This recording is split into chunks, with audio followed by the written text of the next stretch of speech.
So this is just an update to my previous video where I was showing how to make a pallet fence. I just thought I'd show you pretty much the finished product. We're actually tearing a lot of this down right now. Just making room for, springtime stuff.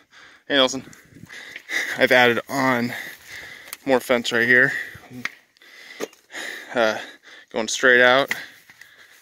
So I just kind of kept going over this way and then it kind of just wraps around.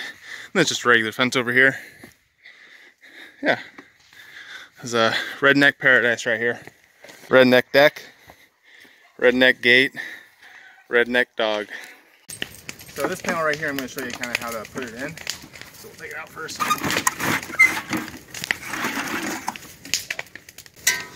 Alright, so when you first put it in,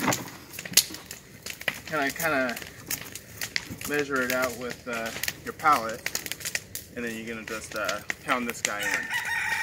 And then to make it so it holds in place, what you do is without the pallet in there, you kind of want to bend it in a little bit. And this guy's a little bit loose, so it's not going to give you the best result. But you're just going to bend it in a little bit. And then come in here like this.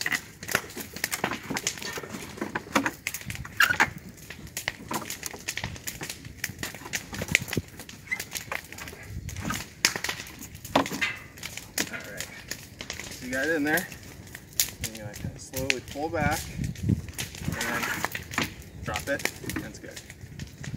Now it's holding in place and you got a little tension right here. And you'll just kind of keep going in the line and do that and it should work.